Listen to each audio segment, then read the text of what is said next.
STY, piye, penak zamanku toh.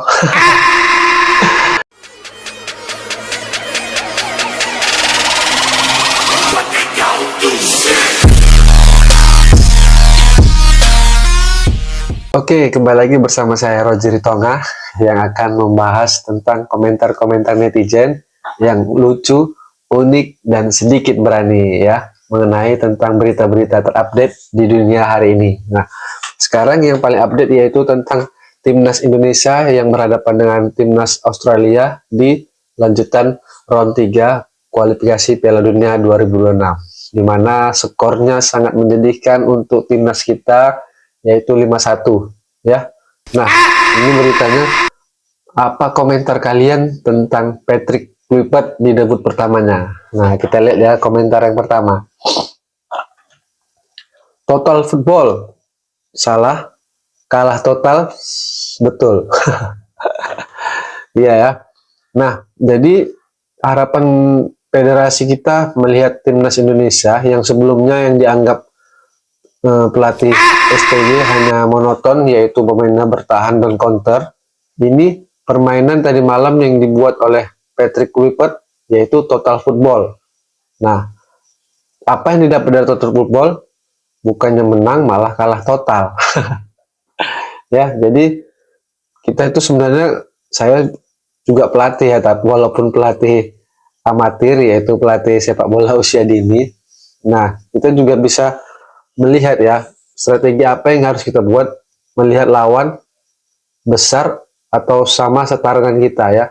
Kalau melihat timnas Australia yang sudah langganan Piala Dunia, harusnya kita lebih waspada ya. Jangan lebih bermain terbuka melawan Australia. Apalagi mainnya di kandangnya, menurut saya ya. Jadi, kalaupun mau main total football, jangan dicoba-coba. Karena Patrick Kluivert ini baru hitungan hari loh menangani timnas. Ya, ditambah lagi komposisi pemain juga menurut saya yang diturunkan kurang tepat ya menurut saya ya. Oke, kita lihat komentar yang kedua. Ada yang perhatiin Patrick Kluivert pas Australia penalti? Iya, nyengir bander dia. Nah, jadi berita-berita dari netizen kan kabarnya Patrick Kluivert nih tidak punya prestasi dalam bidang pelatih ya, malah dia diisukan yaitu sebagai pecinta judai ya. Nah, makanya sampai sekarang netizen bingung nih, kenapa pelatihnya sekelas Sintayong digantikan dengan Patrick Kluivert yang belum ada prestasi sama sekali ya. Tapi ya itu namanya komentar netizen ya kan. Oke, kita lihat komentar yang ketiga. Udah bener punya pelatih kelas dunia, malah pilih tukang judai. Ya, Sintayong kan jelas pelatih dunia ya, sudah berpengalaman memenangkan Korea berhadapan dengan Jerman. Itu suatu prestasi yang sangat-sangat bagus ya menurut saya ya.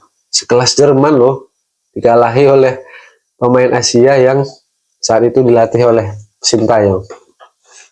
Oke, jadi menurut netizen, kenapa kita sudah punya pelatih berkelas dunia, kenapa harus pakai yang dalam tanda kutip yang belum ada prestasinya lah, ibaratnya gitu ya. Oke, komentar yang keempat. STY, piye, penak zamanku toh. Ya kalau menurut saya pribadi ya lebih enak zaman STY ya. Kenapa? Karena dia sudah membangun tim ini udah lama gitu. Hampir 5 tahun kalau nggak salah ya. Nah, kalau menurut saya STY juga bagus kok. Dari pembentukan kebugaran kebugaran pemain juga bagus. Yang dulunya pemain Indonesia tidak tahan bermain 90 menit, ini tahan sampai 90 menit pun tetap nampak bugar ya. Jadi banyak perubahan yang dilakukan oleh STY ya. Makanya saya sampai sekarang bingung kenapa STY diganti. Oke. Yang kelima, salah federasi memecat orang saat kita lagi on fire. Nggak semudah itu mencari chemistry pemain antar pemain. Nah, ya benar sekali ya. Saya juga ada komentar di salah satu media sosial. Kenapa kalau memang betul-betul Sintayong menurut federasi ini ada masalah atau kurang bagus dalam melatih, kenapa menggantinya pada saat momennya kita ini sudah dekat untuk pertandingan kualifikasi yang sangat penting ya, yaitu di round 3 ini. Kenapa nggak pada saat setelah hasil ini baru diganti? Terserah gitu. Karena kan ini chemistry STY dengan para pemain juga sudah lama dibangun, sudah ngeklop gitu loh. Jadi kenapa harus diganti dengan waktu yang sangat-sangat mepet ini? Saya masih bertanya-tanya kenapa ya. Dan saya pernah lihat di salah satu media, ada salah satu perwakilan federasi exco PSSI yang bilang kenapa STY diganti, karena STY selalu minta pemain-pemain asing ya, nanti setiap lawan ini minta pemain setiap, dan kemudian ada yang bilang STY bermainnya bertahan terus. Jadi gini ya, kalau masalah pilih pemain ganti pemain terus, ya faktanya ini Patrick Kluivert juga banyak tuh pemain baru, pemain asing ya. Jadi apa bedanya ya? Karena kan rakyat Indonesia, termasuk saya juga, pengennya Indonesia itu bermain di Piala Dunia, walaupun ini menurut saya memang acaranya instan, karena ada momen di mana momen ini sangat berharga ya, sangat, kita udah sangat dekat ya dengan untuk masuk ke Piala Dunia ya.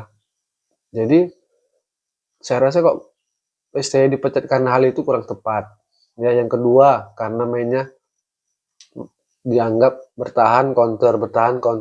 Lah, pelatih itu kan pasti tahu sih ya siapa yang mau dihadapi, bagaimana strateginya harus pakai. Pelatih itu udah tahu. Jadi kita sebagai penonton susah lah ya, jadi sok tahu gitu loh.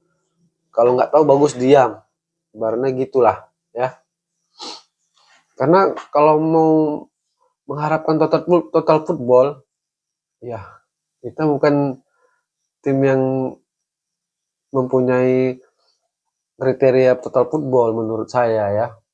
Jadi kalau setiap lawannya kan pasti berbeda-beda ya, pasti juga strateginya berbeda-beda. Yang saya harapkan, yang saya tahu, STY juga tahu mengenai strategi apa yang harus dilakukan, lawan siapa, apa yang dibuat, STY sudah paham ya. Jadi dari segi peringkat aja kita udah jauh loh.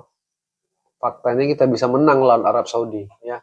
Lawan Arab Saudi yang bisa mengalahkan Argentina aja bisa kita kalahkan ya.